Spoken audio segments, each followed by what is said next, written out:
ke-35. Supaya kita ngerti ternyata memang hakikat dunia ini ya ujian.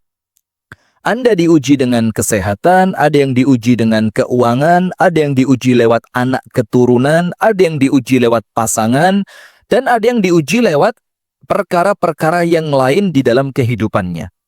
Nah, sehingga kalau panjenengan mau belajar tentang manusia, tidak ada manusia yang hidup tanpa ujian. Nah, yang kita bahas sekarang ini adalah ujian dari sisi pasangan. Entah itu suami atau istri. Bu, terkadang sing rodok greget itu suami atau istri? Saya tanya, jawab yang kompak. Saya tanya ibu-ibu dulu ya, ibu-ibu. Bu, sing radi greget niku suami atau istri? Sabar, tenang. Bapak-bapak, jangan kalah, Pak. Jangan kalah, Pak. Sing greget nih, Pak, suami atau istri?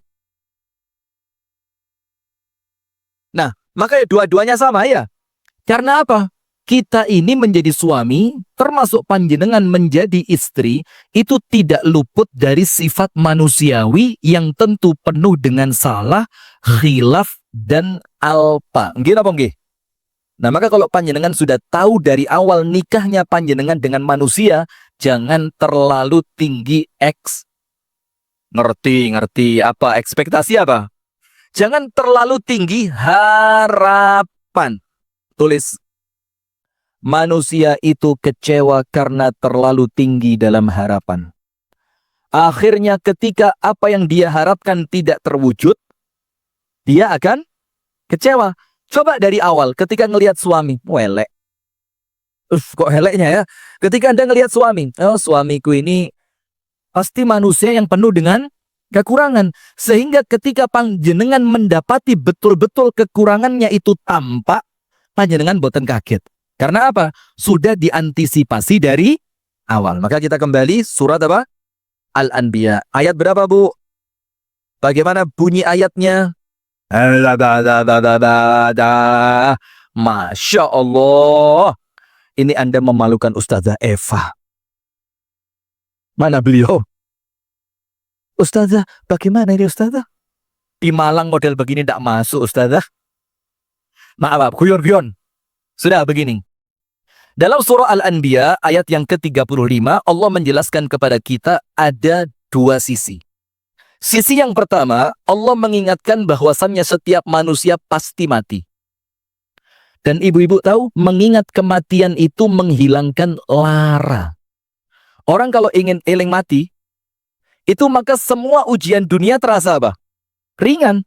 Sampai ada orang yang keblinger dianggap mati itu menyelesaikan masalah, sampai dia memilih apa? Bunuh diri. Nah, di sini menunjukkan secara akal manusiawi, memang kematian itu pada hakikatnya pemutus semua ketidakenakan dunia. Tapi ingat, kalau orangnya memang orang yang baik. Maka dengan itu Nabi Muhammad di dalam hadis riwayat Imam Muslim, Ustazah Eva, saya mohon maaf ya, bercanda tadi ya. Masya Allah. Jangan mikirnya macam-macam Ustazah. Kenapa? Ya, panjenengan aman, saya pulang digerutuk jamaah ini. Karena sekarang lagi muncul feodalisme ini. Sudah? Rasulullah bersabda ibu-ibu sekalian dalam hadis riwayat Imam Muslim. Dan riwayat yang lain. Yang hadis ini adalah hadis yang sahih. Di mana Nabi Muhammad SAW bersabda, "Idza matal 'abdul mu'min", ketika seorang hamba yang beriman itu meninggal dunia, apa yang dia dapatkan? Istaraha min ta'abid dunya wa nasabiha. Maka saat itu datang waktu untuknya beristirahat dari capek dan penatnya dunia. Loh, suami itu kan termasuk dunia.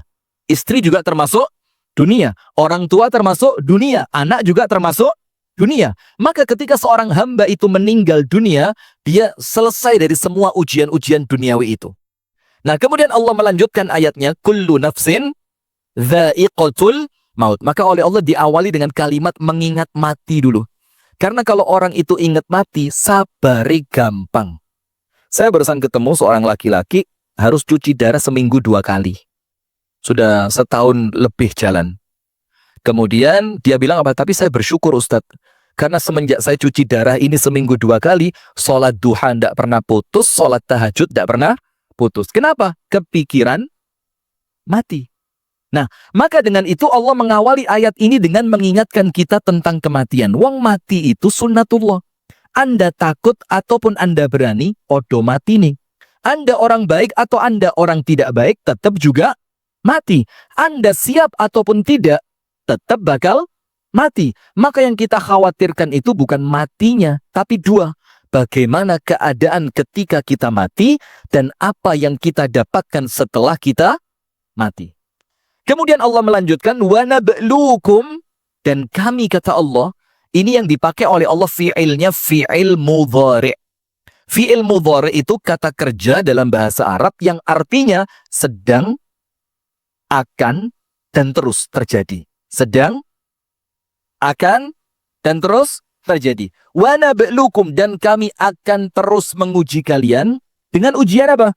Bisyarri, dengan ujian yang buruk, wal khairi, dan dengan ujian yang baik, fitnah, untuk memberikan ujian kepada kalian. Nah, sehingga Allah Ta'ala dalam ayat Al-Anbiya 35 ini, Bu, nyeritain sama kita, sudahlah, kalau memang namanya dunia, tidak mungkin dunia itu akan melepaskan kita tanpa ujian. Ayo ayat yang lain, yang sering ibu-ibu ingat, dalam surah Al-Ankabut, ayat 1 sampai berikutnya 1, 2, 3 dan seterusnya. Allah berfirman, a'udzubillahi minasyaitonirrajim. Alif lam mim, ahasiban nasu ayyutraku ayyaqulu amanna wa hum la yuftanun. Mana mungkin, kata Allah, kalian itu kok bisa-bisanya menyangka bahwa kalian itu setelah mengucapkan aqulu, beriman, kemudian sama Allah ditinggalkan tanpa ujian.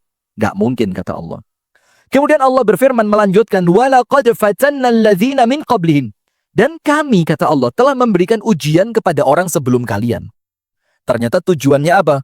Fala ya'lamannallahu alladzina shadaqu wa la ya'lamannal kadzibin. Tujuannya satu. Allah kepingin melihat orang yang jujur di dalam keimanannya, orang yang jujur di dalam penghambaan dirinya kepada Allah, pasrah, manut kersone Gusti Allah, wala ya'lamannal kadzibin, dan Allah kepingin tahu orang-orang yang imannya cuma di lisan.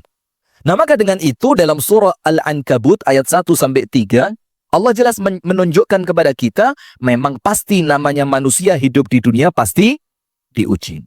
Nah, sekarang ada ujian itu yang lewat pasangan. Anda buka surah At-Taghabun. Surat apa? At-Taghabun. Ayat 13, maaf, ayat yang ke-14 dan 15. Ayat berapa? 14 dan 15. Surat At-Taghabun ayat 14 dan 15. Ini kita sampaikan dulu dalil-dalil yang menyebutkan tentang pasangan itu adalah ujian. Nanti kita akan sampaikan ya apa menghadapinya. Ijol tombok. Bagaimana menghadapinya? Ijol tombok. Ustazah, kok begini jamaahnya? Masa ijol tombok, Bu? Suami Anda tidak baik, tuker tambah gitu? Anda kok menengah, ya Allah. Nah, sudah. Surat At-Taghabun ayat yang ke-14 kita baca. A'udzubillahi minasyaitonirrajim.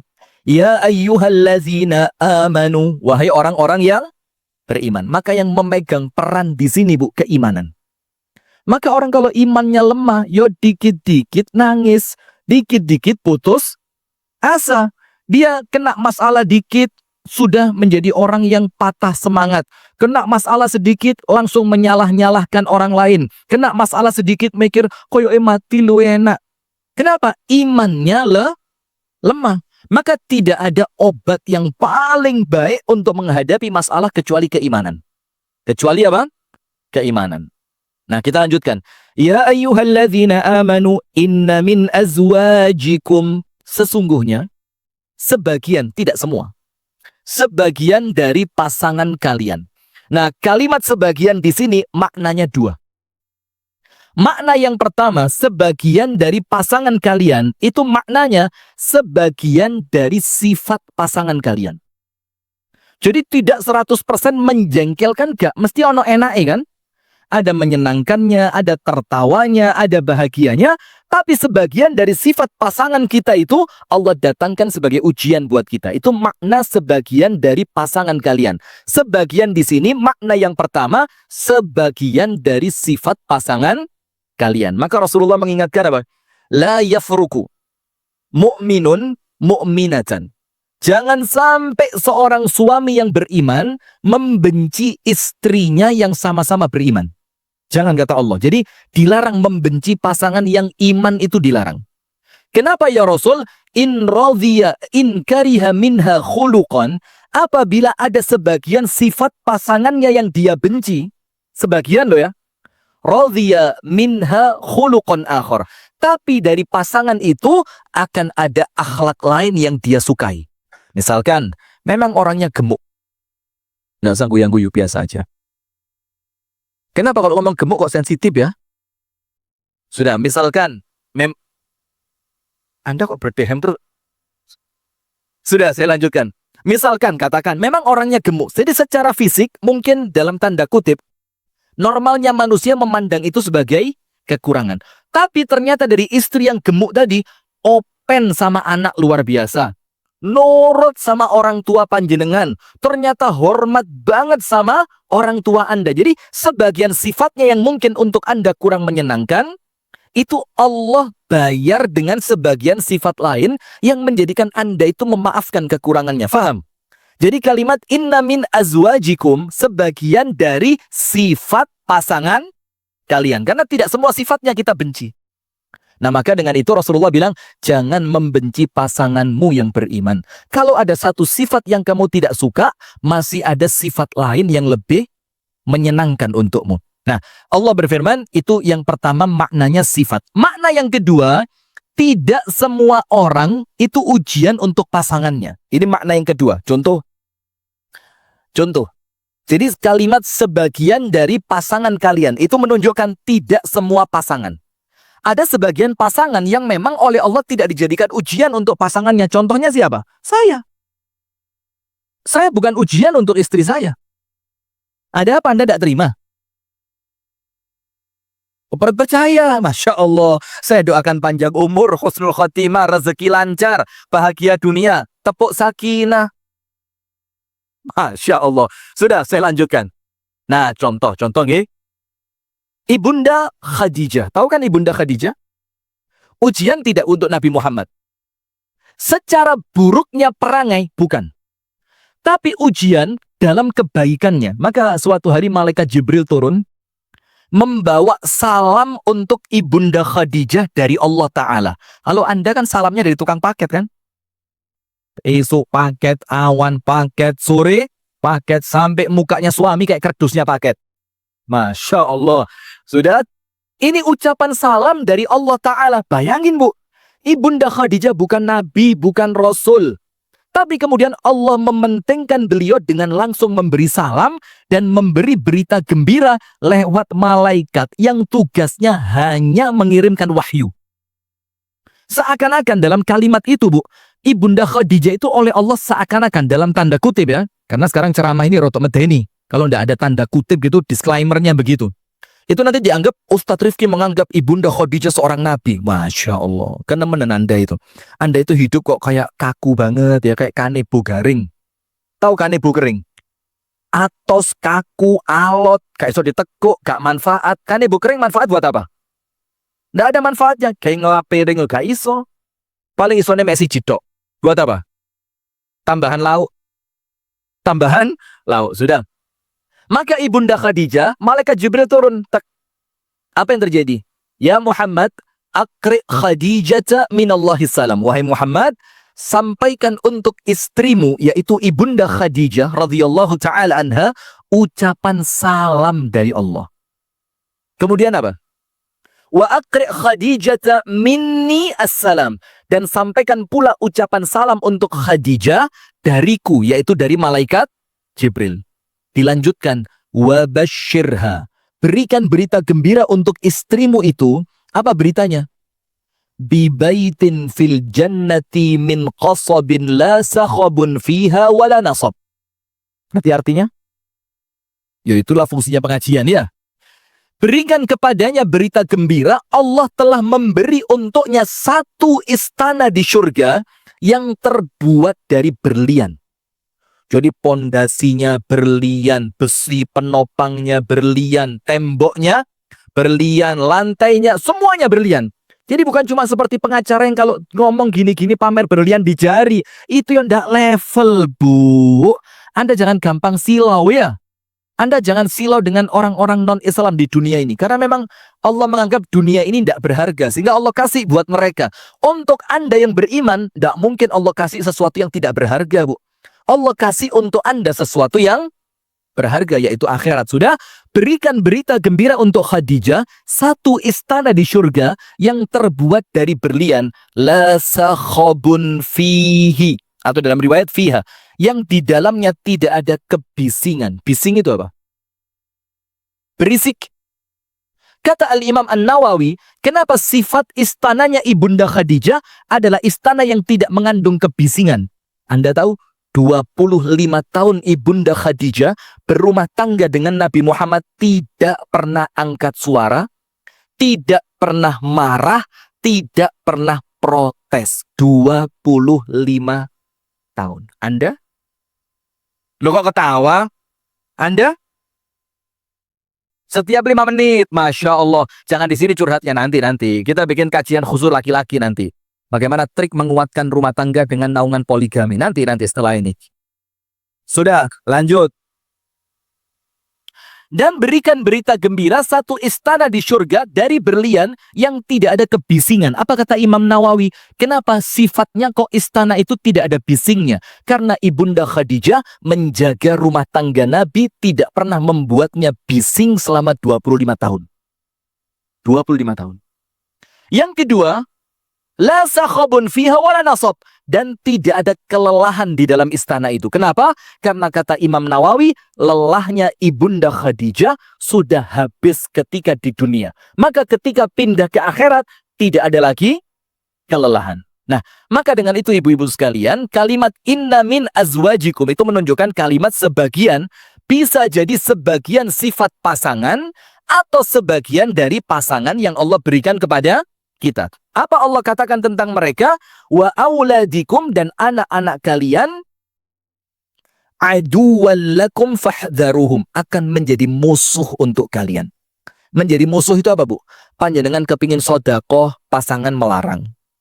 Panjenengan kepingin masukkan anak ke pesantren supaya pergaulannya terjaga, pasangan melarang. Panjenengan ingin pakai jilbab yang besar, yang rapi, sesuai tuntunan syariat, suami mengatakan koyok teroris. Panjenengan kepingin melakukan kebaikan demi kebaikan, rumah itu kosong, hanya kepake di hari tertentu. Panjenengan mau, mas, omai tak gawe TPQ yo, nanti mumpung kita belum pakai. Suaminya bilang, ojo, orang-orang TPQ kelas disiling kok dikira dikei. Gak oleh dijaluk maneh. Pengalaman kan? Maka hitam di atas putih harus jelas, Ustazah. Anda korban atau pelaku? Nah, sudah. Maka itulah menjadikan Allah mengatakan mereka itu musuh. Terus Allah bilang apa? Fahdharuhum. Berhati-hatilah terhadap mereka. Kemudian Allah mengatakan, wa in ta'fu wa tasfahu wa taghfiru fa innallaha ghafurun rahim. Tapi kalau kalian memaafkan, kalian melupakan, kalian mengampuni, kalian berbuat baik kepada pasangan yang seperti itu, yang menjadi fitnah, menjadi ujian, menjadi musuh, menjadikan Anda tidak bisa beribadah dengan maksimal. Kalau Anda memaafkan, apa yang Allah katakan? Sesungguhnya Allah itu pengampun lagi penyayang. Maksudnya Allah itu pengampun penyayang ada dua. Allah mengajak Anda untuk meniru sifatnya Allah yang pengampun dan penyayang.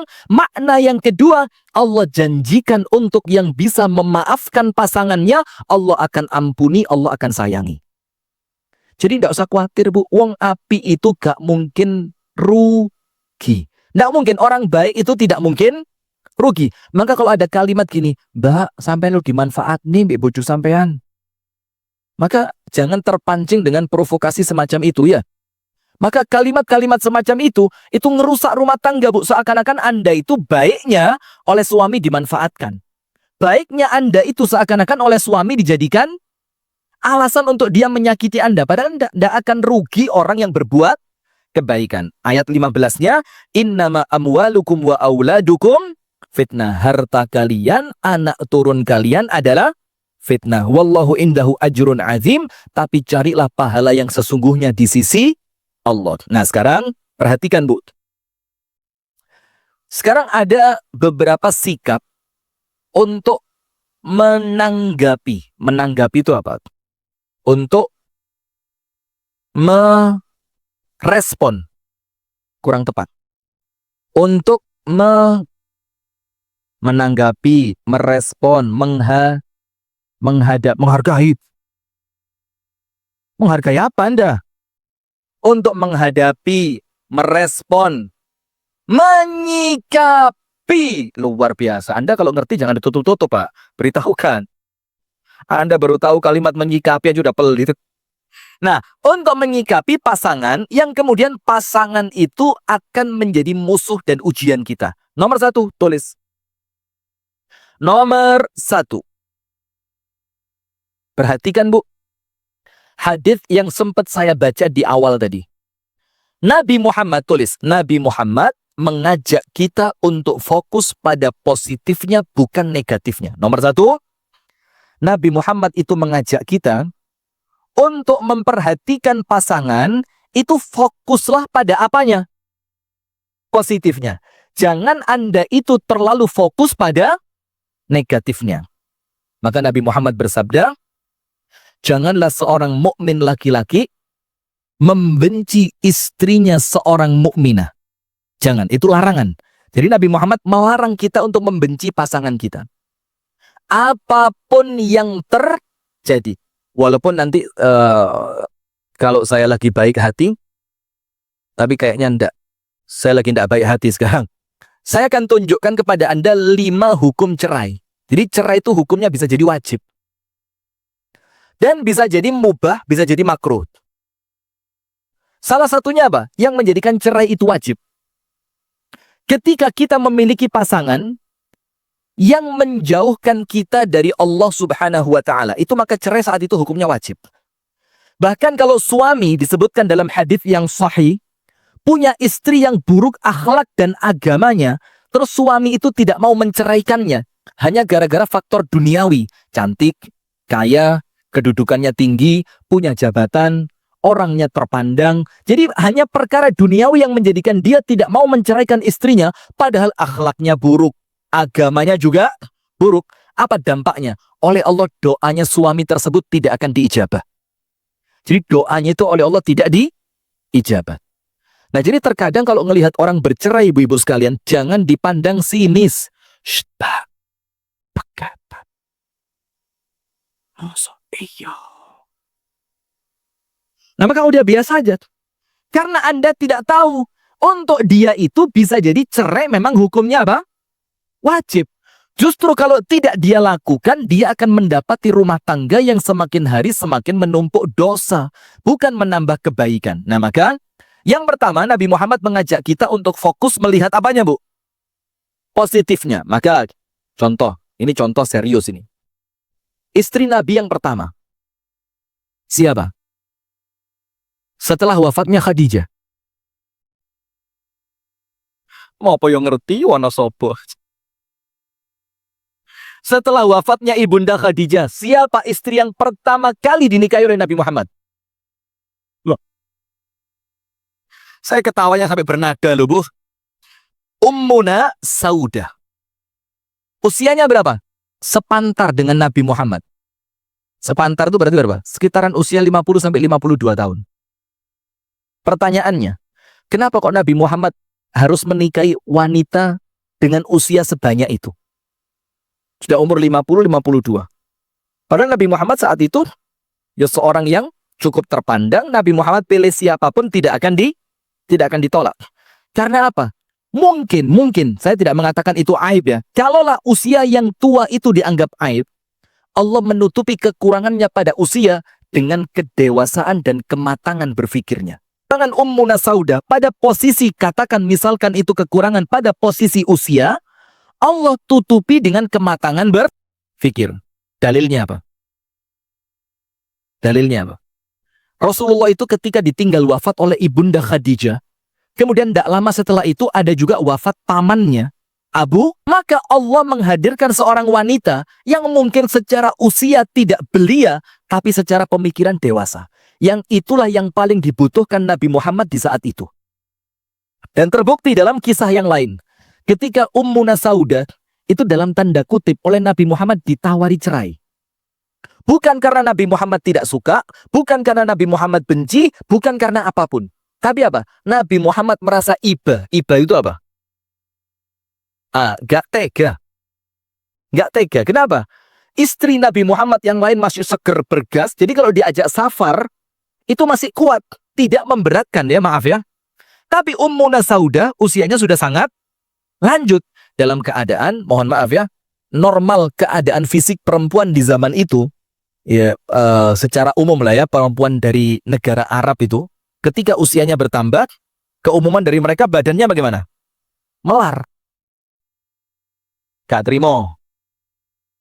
Ayo, saya ngomong bukan dari omongan saya, Bu. Anda tahu Ibunda Aisyah pernah diajak lomba lari sama Nabi Muhammad berapa kali? Yang disebutkan dalam hadis 2 kali. Yang pertama siapa yang menang? Ibunda Aisyah. Karena apa? Yang kedua siapa yang menang? Rasulullah. Kenapa kok Ibunda Aisyah yang kedua bisa kalah?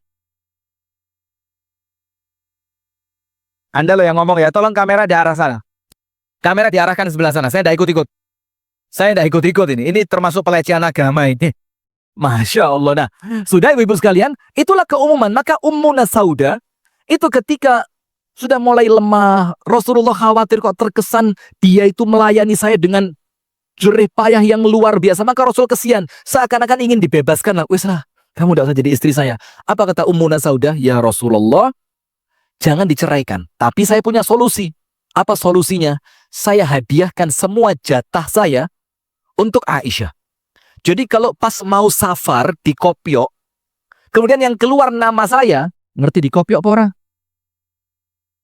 Ongklo.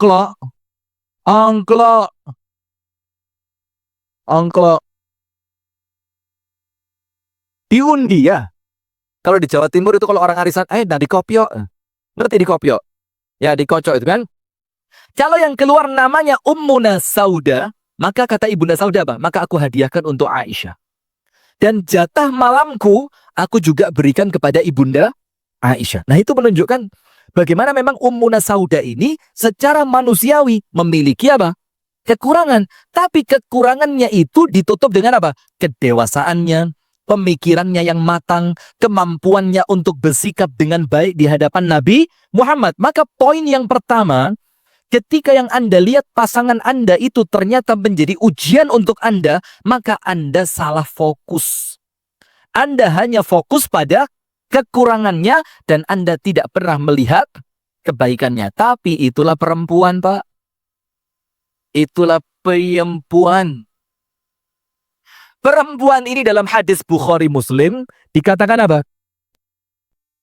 Kalau ada salah seorang di antara kalian para suami, yuhsinu ilaiha, berbuat baik kepadanya sepanjang usia.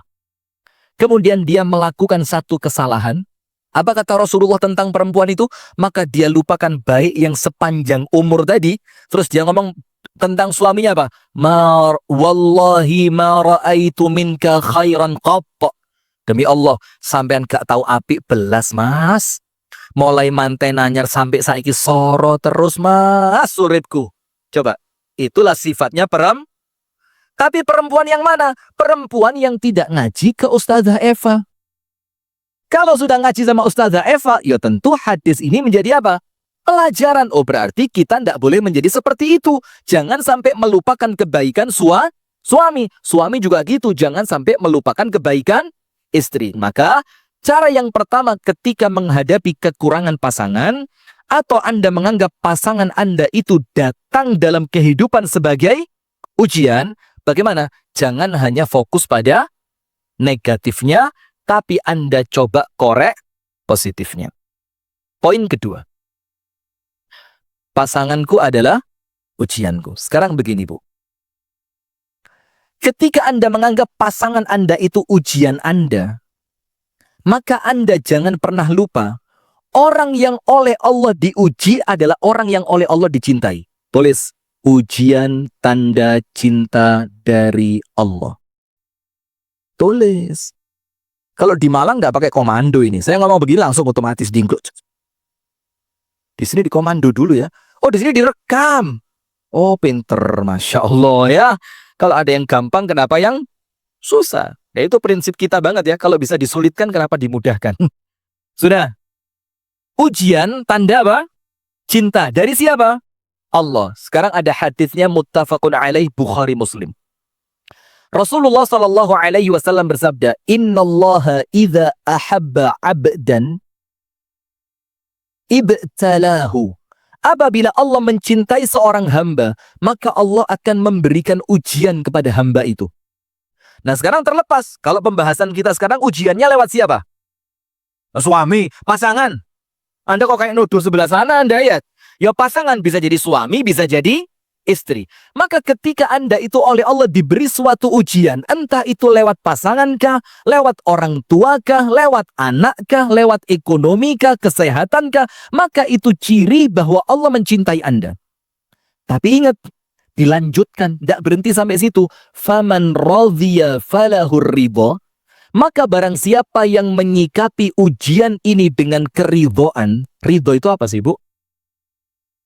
Saya mau tanya, sabar sama ridho bagus mana? Kenapa? Sabar. Ayo, sabar sama ridho bagus mana? Dua-duanya ya jelas dong ya Ustaz. Masya Allah, ya la ilaha illallah Muhammad Rasulullah. Ayo, bagus mana? Ridho. Kenapa kalau yang ngomong ridho kenapa?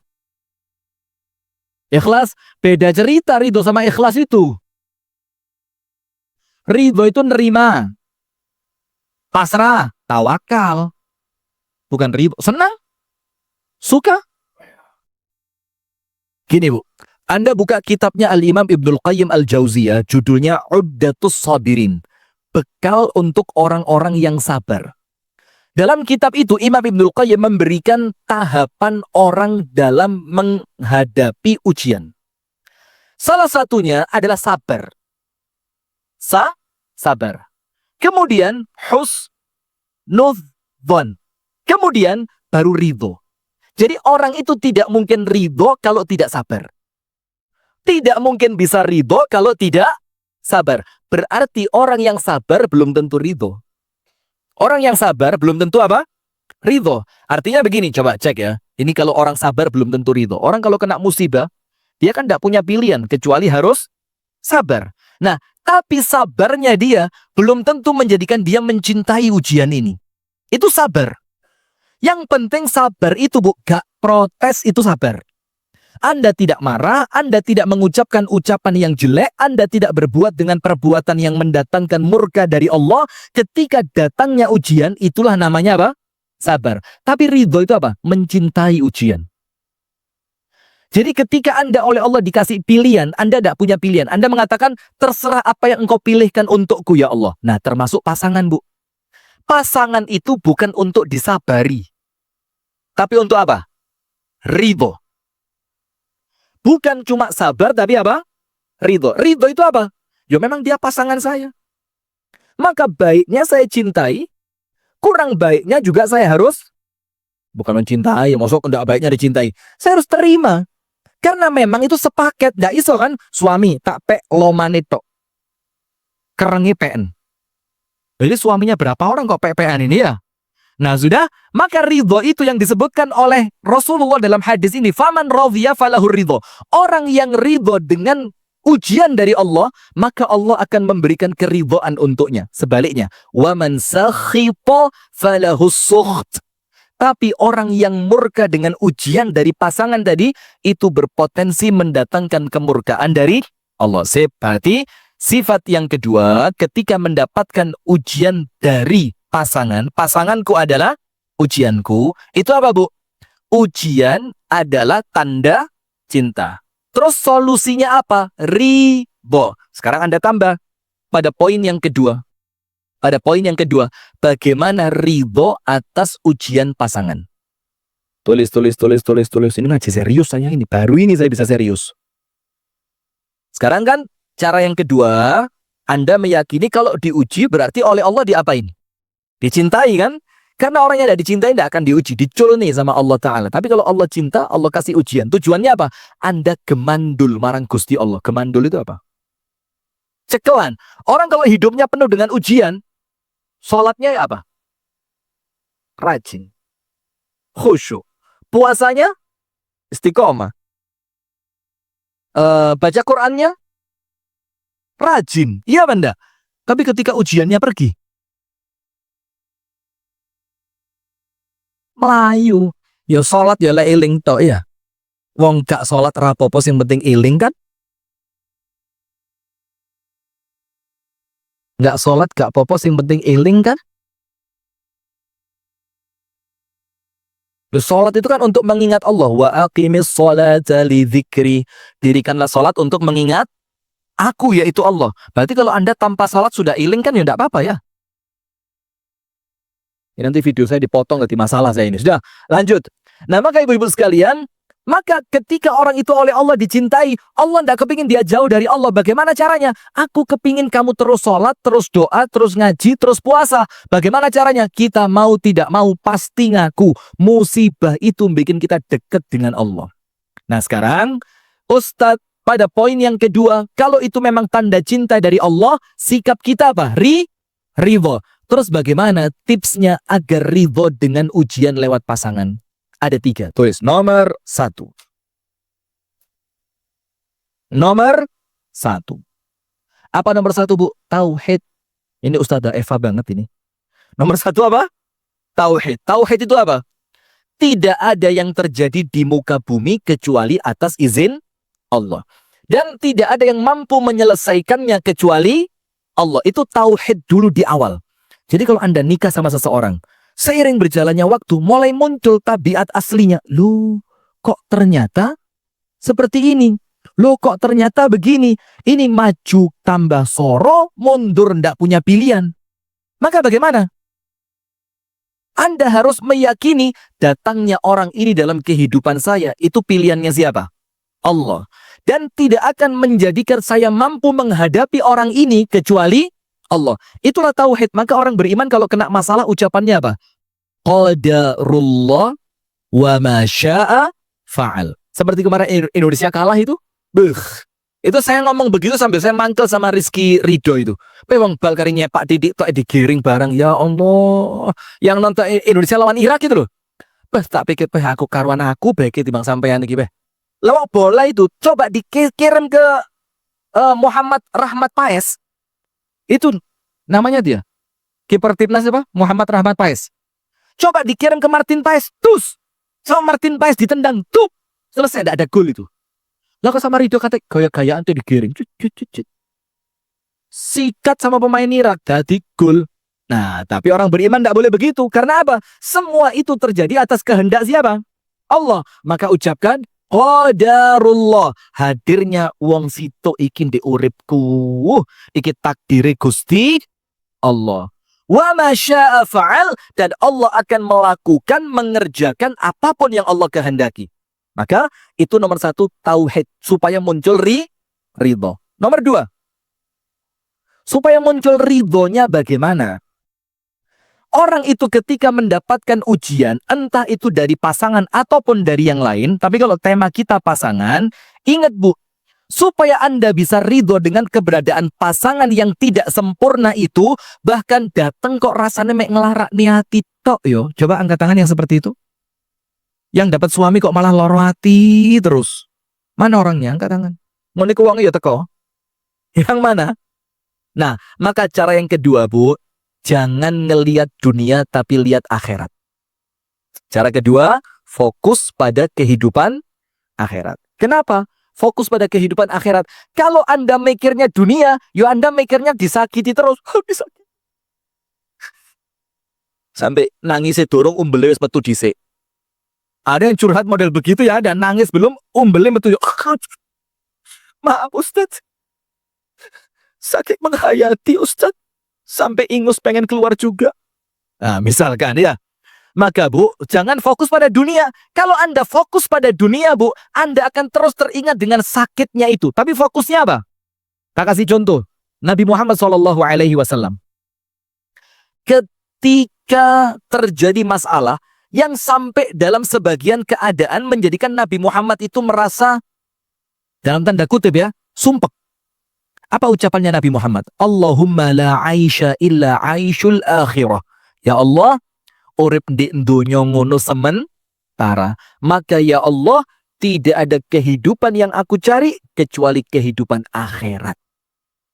Kenapa mikir akhirat itu ngelegakne hati, bikin Anda ridho? Karena Anda tahu kalau saya sabar dan ridho di sini, akhiratku bakal cerah. Maka poin kedua, jangan fokus pada dunia, tapi mikir akhirat. Yang ketiga, perhatikan, inna idhamal jaza ma'a idhamil bala. Kalau ujian itu semakin berat, maka ganjarannya semakin besar.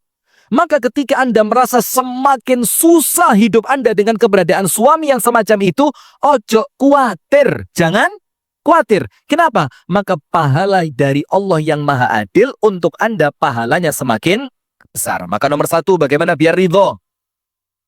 Tauhidnya diluruskan. Ini datang, muncul, hadir, ada karena kehendak siapa? Allah. Maka tidak ada yang mampu menyelesaikan kecuali nomor dua, fokusnya akhirat, jangan dunia. Nomor tiga, ilingan pahalane. Diingat apa? Pahalanya. Semakin berat, pahalanya semakin besar. Sekarang masuk poin yang ketiga. Pasanganku adalah ujianku. Anda buka surah At-Taghabun ayat yang ke-11. Surat apa, Bu? At-Taghabun. Tadi 14 dan 15. Yang itu menunjukkan kepada kita dalil bahwa memang pasangan itu adalah ujian. Dalam surah At-Taghabun ayat yang ke-11, Allah Ta'ala berfirman, ini poin yang ketiga, nggih. Ma asaba min musibatin illa biiznillah. Tidaklah muncul musibah apapun, ibu-ibu.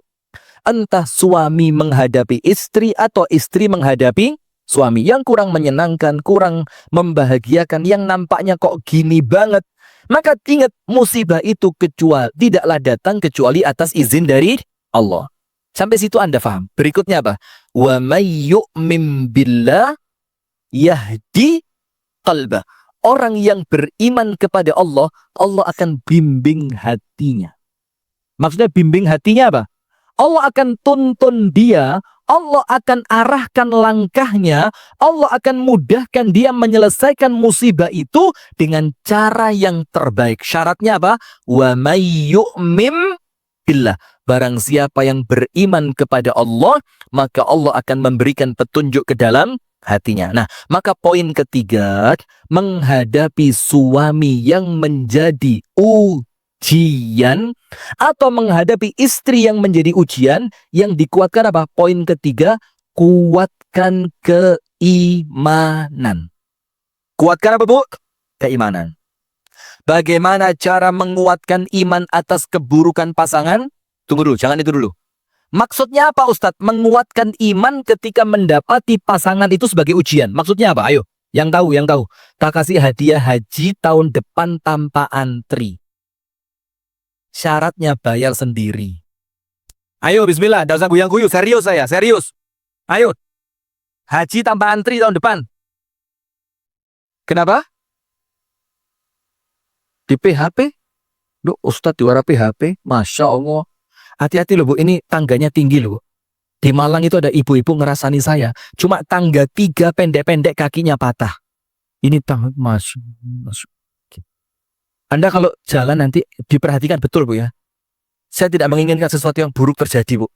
Tapi kalau itu sudah kehendak Allah, apa kata sudah? Astagfirullah. Sudah.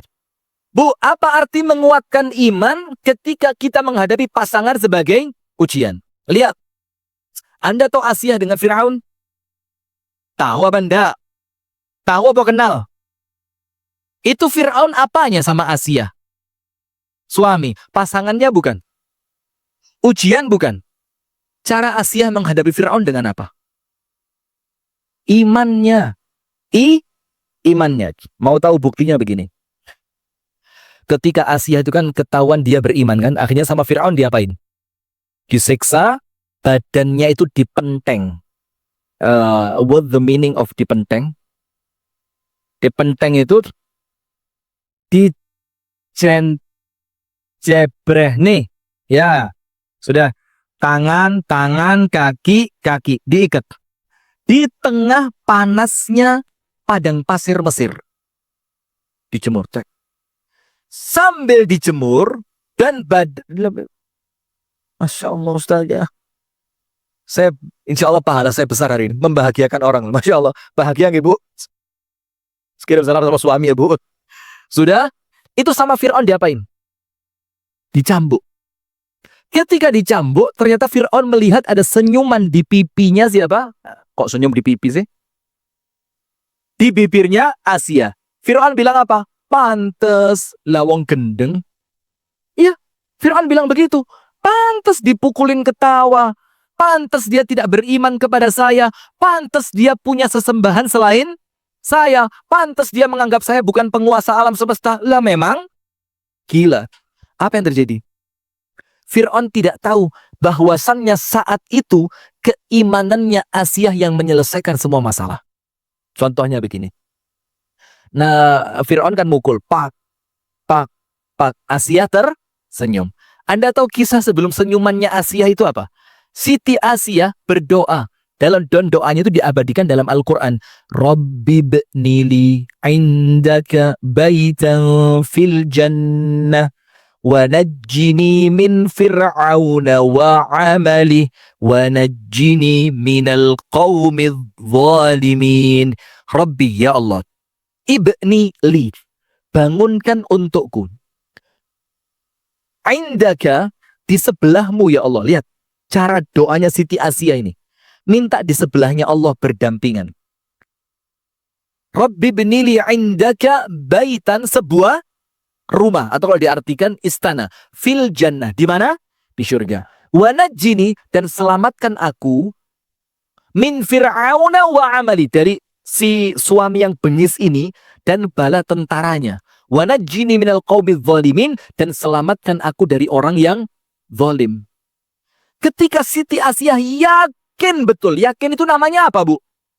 Iman, bahwa doanya didengar oleh Allah. Dia yakin betul orang yang memperjuangkan keimanannya tidak akan ditinggalkan oleh Allah.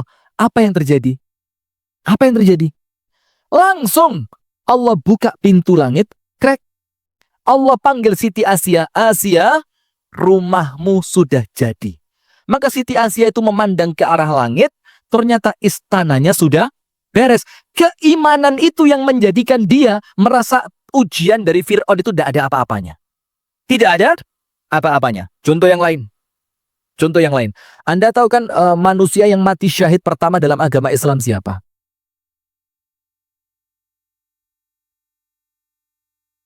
Sinten?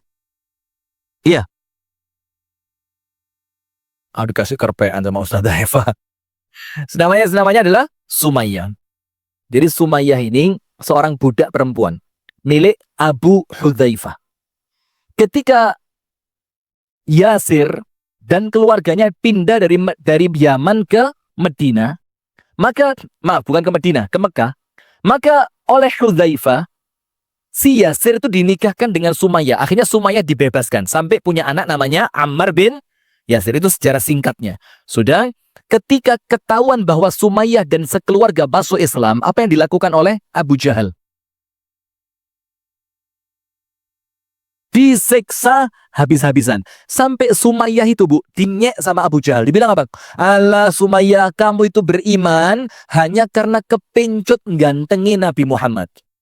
Gak terima Sumayyah. Loh, wong saya ini beriman seriusan. Saya ini beriman karena saya meyakini Allah adalah pencipta alam semesta. Tidak ada yang berhak diibadahi kecuali Allah. Akhirnya sama Sumayyah dibalas Abu Jahal itu. Dibalas. Sampai Abu Jahal murka, tombak besinya, Bu, dipanasi.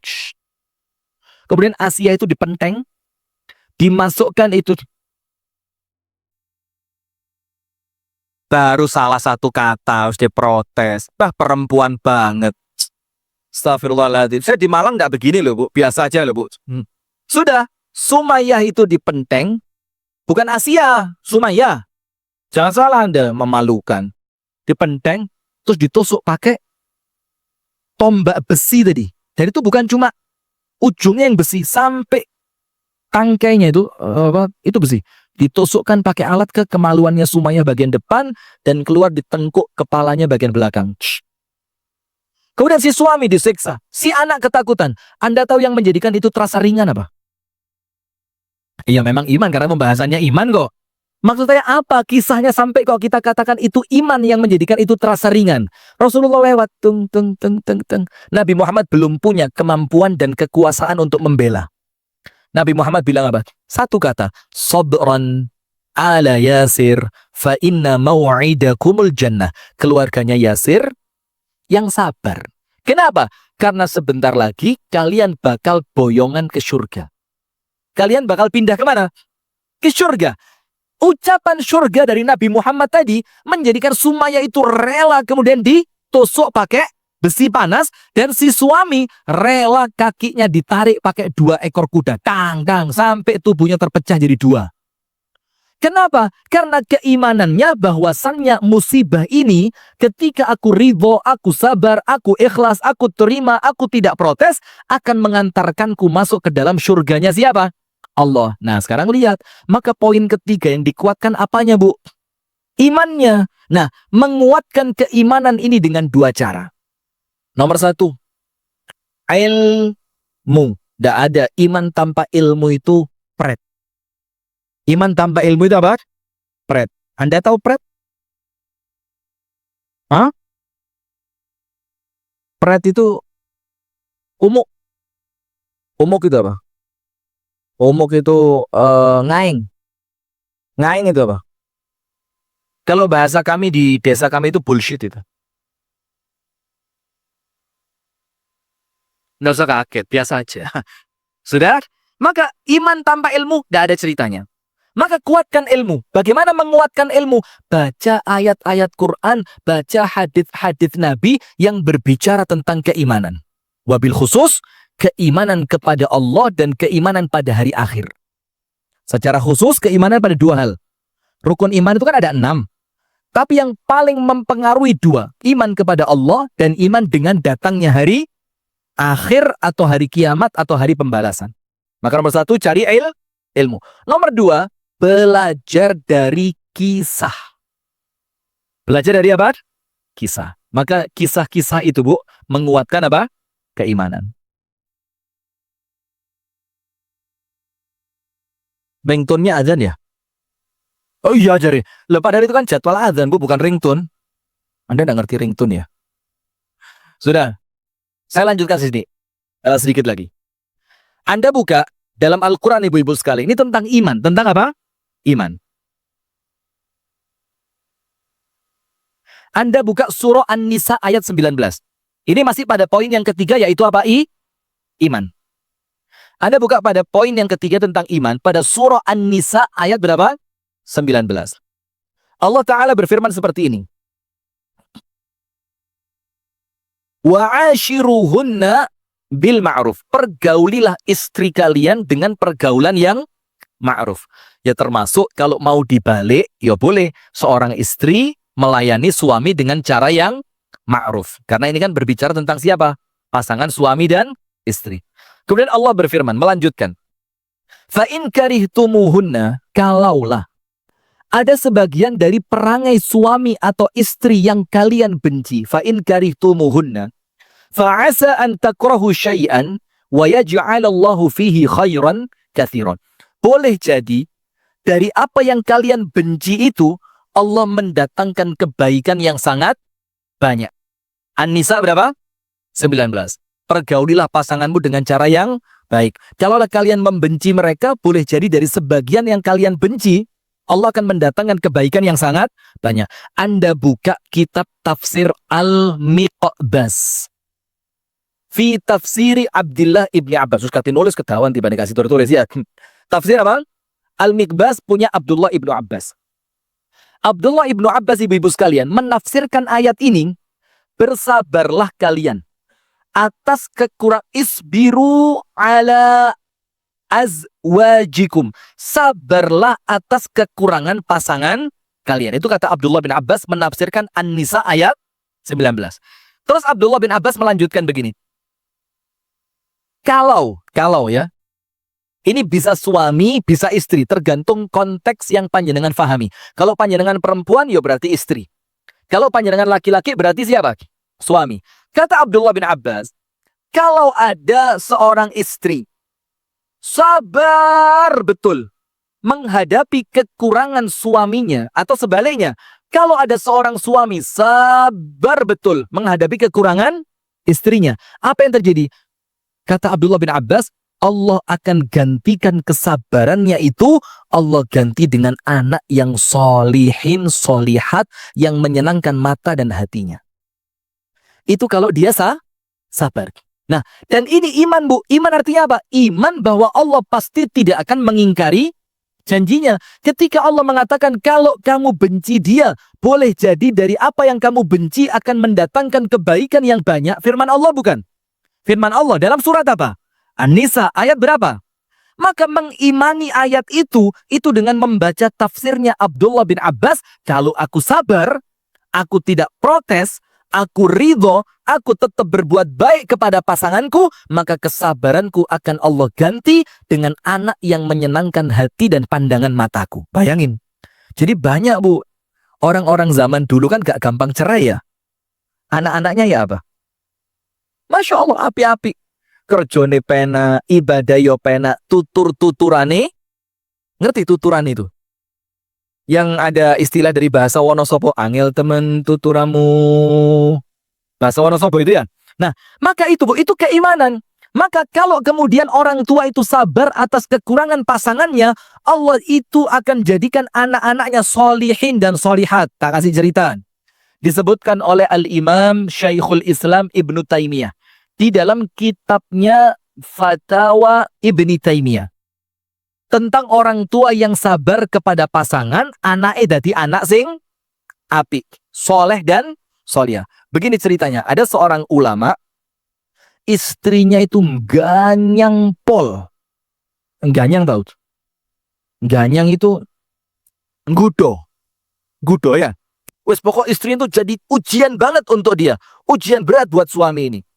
Tapi suaminya sabar. Sampai yang tidak sabar, muridnya. Malah muridnya tidak sabar. Muridnya bilang gini, wahai guruku, aku tidak melihat istrimu itu kecuali sudah waktunya untuk diceraikan. Wes pokok sampai muridnya yang ngomong, Bu. Si suami tenang, sabar, diam, tidak pernah ngamuk, dia doain suami, dia doain istrinya, dia berharap kebaikan dari kesabarannya itu. Subhanallah. Sampai muridnya protes, Pak Guru, itu istrimu Pak Guru, Masya Allah.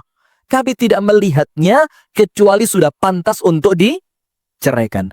Apa kata suaminya? Asbir alaiha. Wes gak popo. Biarkan saya bersabar atas keburukannya. Apa yang terjadi, Bu? Sampai suatu hari Pak Kiai yang Masya Allah tadi dengan istrinya yang juga Masya Allah, na'udzubillah, astagfirullah itu ya.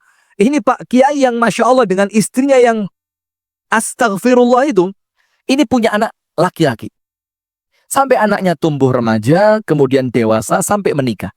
Setelah si anaknya Pak Kiai itu menikah, setelah sekian bulan, menantu perempuannya datang ke rumah Kiai itu. Tanya apa? Pak, saya mau tanya, apa sih resepnya? Kok panjenengan itu bisa punya anak laki-laki sehebat itu, sesolih itu, seistiqomah itu, sebaik itu?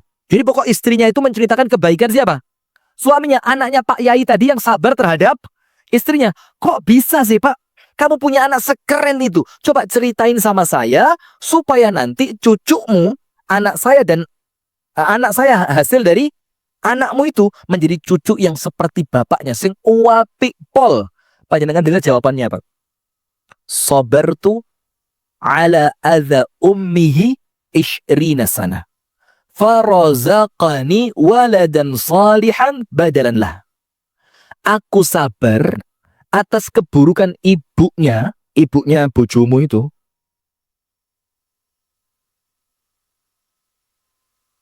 Aku bersabar atas keburukan ibundanya, yaitu istriku, artinya istriku kan. Berapa? Ishrina sana, 20 tahun. Bukan kaleng-kaleng ini, Bu. Bukan kemudian sabarnya, saya sudah sabar Ustadz, 3 jam. 3 jam? Ini 20 tahun. Apa yang terjadi? Akhirnya Allah memberikan ganti kepadaku atas kesabaran itu dengan apa? Dengan anak yang solih dan soleh. Sampai anaknya sehebat suamimu sekarang. Lihat, Bu. Jadi tidak ada yang sia-sia, Bu. Pasangan sebagai ujian itu, Bu. Kalau iman Anda dikuatkan dalam surah At-Taghabun ayat berapa tadi? 11. Barang siapa beriman kepada Allah, Allah akan membimbing hatinya. Anda buka tafsir Ibnu Katsir, orang yang mengimani takdir keburukan pasangan itu, Allah akan kuatkan kesabarannya.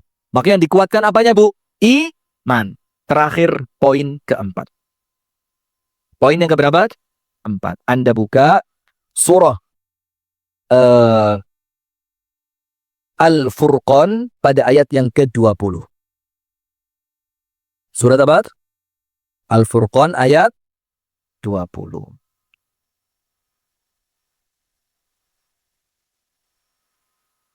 Dalam surah Al-Furqan ayat 20, Allah Subhanahu wa taala berfirman begini. Wa ma arsalna min qablika minal mursalin illa innahum la ya'kuluna at-ta'ama wa yamshuna fil aswaq wa ja'alna ba'dakum li ba'din fitnah. Atasbirun wa kana rabbuka basira. Begini, Bu. Dalam Al-Furqan 20 jelas banget kita ini kumpul siapapun, mau teman, mau karyawan, mau bos, mau tetangga, mau apa? Bahasanya apa? Kumpul besti. Tidak lain dan tidak bukan orang yang datang dalam kehidupan kita pasti ujian. Pasti apa? Ujian. Maka Allah mengatakan waja'alna ba'dakum li ba'din fitnah. Kami jadikan sebagian kalian atau sebagian yang lain sebagai apa? Ujian. Allah bilang atas birun. Apakah kalian bisa sabar? Nah, sekarang, Bu, kalau kita ngerti bahwasannya memang Allah menjadikan orang yang ketemu kita adalah ujian untuk kita, termasuk pasangan itu adalah ujian, Allah mengatakan apa? Apakah kamu bisa sabar? Sekarang poin keempat, wasta'inu bis-sabri was-shalah. Al-Baqarah berapa? Al-Baqarah berapa? 153. Allah berfirman, wasta'inu bis-sabri was-shalah, dan tariklah pertolongan dari Allah. Artinya apa? Mintalah pertolongan dari Allah atas pasanganmu sing rodok gregetno itu. Bahasanya pantas enggak gregetno? Hah? Menjengkelkan itu ya. Wasta'inu, mintalah tolong kepada Allah atas keburukan pasanganmu itu dengan cara apa? 2. Bis-sabri was-shalah. Dengan cara kuatkan sabarmu dan istiqomahkan salatmu. Nah sekarang, Bu, sebagian ulama tafsir itu mengartikan sabar dalam Al-Baqarah 153. Sabar di situ puasa. Sabar di situ apa? Puasa. Maka supaya pasangan yang datang sebagai ujian itu tidak menjadikan kita ini gagal dalam ujian, kuatno ibadah secara umum dan secara khusus kuatkanlah puasa Anda dan kuatkanlah apa? Sholat Anda. Sekarang kita mau kasih contoh bahwa sholat itu menyelesaikan masalah. Begini. Tahu seorang tabi'in bernama Urwah bin Zubair? Salah tempat ngaji saya. Urwah bin Zubair tahu? Siapa? Urwah bin Zubair ini siapa, Bu? Oh ya betul. Lewang Urwah bin Zubair kok ya anaknya Zubair bin Awam. Tapi ya betul ya memang ya. Urwah bin Zubair ini adalah putrinya Asma binti Abi Bakar. Kok putrinya sih? Putranya Asma. Dan Anda tahu kisah pernikahan Asma dengan Zubair bin Awam apa? Cerai. Jadi Asma itu, Bu, akhirnya pada sisa akhir usianya itu bercerai dari Az-Zubair bin Awam. Dan Anda cek sejarahnya, ini rotok kontroversial ya. Dalam sejarahnya itu, kenapa Az-Zubair ibnul Awam itu menceraikan Asma?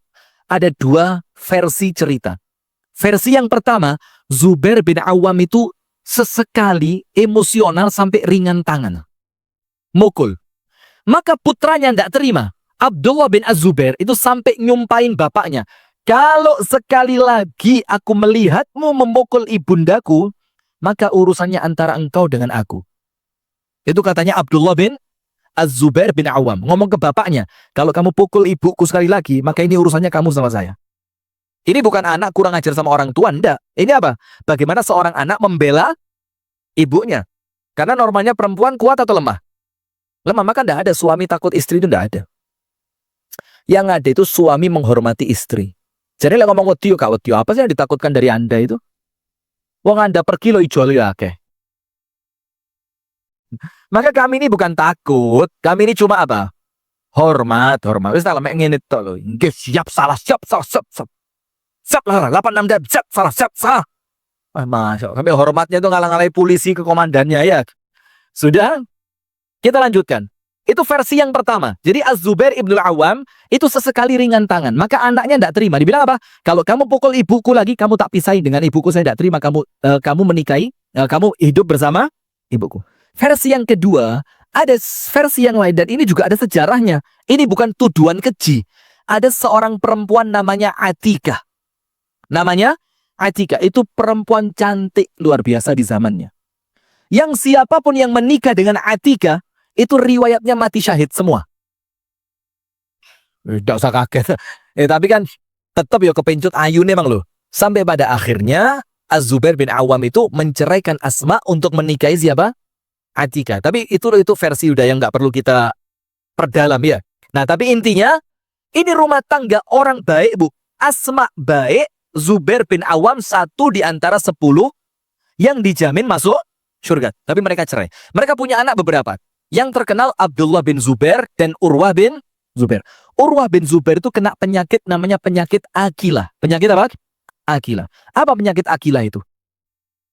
Di Indonesia tidak ada. Penyakit Akilah itu di Arab. Sampai sekarang masih ada. Itu orang kalau jalan di padang pasir tanpa alas kaki, itu ada kayak cacing kecil. Itu bisa masuk ke telapak kakinya. Kayak ngebor. Cup. Ketika dia masuk, maka dia menggerogoti kulitnya, dagingnya. Dia tidak akan berhenti kalau tidak diamputasi. Jadi tidak bisa kecuali diamputasi. Maka Urwah ini kena penyakit itu, maradul akilah. Maka ketika kakinya mau dipotong, dokternya bilang apa? Isyrab hada. Disuruh minum khomer. Supaya apa? Liyazula aqlak. Supaya akalmu hilang, kata Urwah. Yang ngawur. Ini waktu kaki saya dipotong, ini genting. Ini keadaan kritis. Saya harus ingat kepada Allah. Terus dokternya tanya, lah kalau kamu tidak mau minum ini bagaimana kami potong kaki kamu? Kata Urwah, gampang wis. Idza dakhaltu fi sholati faqta'u rijli. Gampang, kalau saya nanti sholat, kalian lihat sholat saya mulai khusyuk, ketokan sikilku. Lihat bu. Dan betul, ketika dia sholat, kakinya dipotong. Dan subhanallah, aman. Itu menunjukkan bu, untuk sakit fisik saja, yang sakitnya jelas-jelas sakit, sholat itu bisa menjadi pelipur lara. Apalagi sekedar menghadapi pasangan, sholat sing genah. Orang itu kalau sholatnya genah bu, masalah-masalah duniawi itu untuk dia kecil. Maka saya pernah diberitahu guru saya, Ustadz Sufyan Nur Al-Makki Al-Marbu Al-Banjari. Ustadz Sufyan itu ngomong begini. Begini ya, beliau itu menjelaskan apa? Menjelaskan tentang kalau sholat tidak menyelesaikan masalah duniamu, jangan berharap sholat akan menyelesaikan masalah akhiratmu. Jadi kata beliau, kalau masalah dunia itu tidak selesai dengan sholat, maka jangan berharap akhiratmu akan sukses dengan sholat yang seperti itu. Maksudnya beliau apa bu? Sholat itu kalau khusyuk, semua bisa selesai. Suami yang jadi ujian, insya Allah beres. Istri yang jadi ujian, insya Allah beres. Karena Allah mengatakan, wasta'inu bis-sabri was-salat. Nabi Muhammad kata ibunda Aisyah, kana idza hazabahu amrun fazi'a ila salat. Nabi Muhammad itu kalau ada masalah, langsung agi-agi salat. Agi-agi salat itu apa? Bersegera mendirikan salat. Setelah salat, masalah selesai. Pernah suatu hari, ibunda Aisyah dengan Sofia itu eker-ekeran. Gara-gara apa? Waktunya ibunda Aisyah ternyata oleh Nabi Muhammad yang dielus-elus tangannya Sofia. Ibunda Aisyah lihat, dipukul itu tangannya Nabi dan tangannya Sofia. Buk, ditarik tangannya Sofia. Langsung mereka berdua apa? Adu mulut. Sofia gangguin sih, ini kan rumah saya, ini malam saya. Kenapa tangan kamu yang kamu berikan kepada Nabi sampai rame. Sampai Rasulullah apa? Percuma lah ini urusan perempuan. Ditinggal sholat maghrib. Ketika Nabi Muhammad selesai sholat maghrib, urusan mereka berdua sudah selesai. Siapa yang menyelesaikan?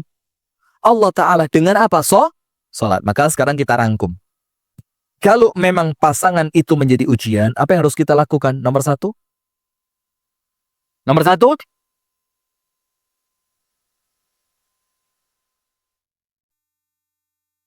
Anda nulis apa enggak sih, Bu? Jangan melihat hanya negatif. Fokus pada nomor dua. Anda itu oleh Allah sedang dicintai. Supaya Anda itu gemandul marang Gusti Allah, maka dikirimi ujian lewat pasangan supaya Anda dekat sama Allah. Doa, zikir, ngaji tidak putus. Karena Allah cinta. Kalau tidak ada musibah, tidak ada ujian, tidak ada tantangan, Anda akan malas doa. Nomor tiga. Apa? Yang dikuatkan apanya, Bu? Imannya.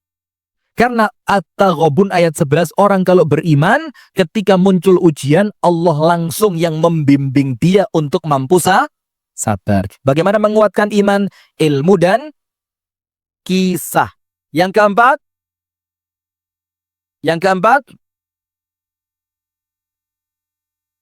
Apa? Wasta'inu bis-sabri wassalat. Secara umum kuatkan ibadahnya. Secara khusus salat dan puasa. Baik, saya kembalikan kepada MC. Mungkin ada satu saja pertanyaan ya sampai jam 3. Barakallahu fikum. Falyatafaddal mashkuran ma'jura.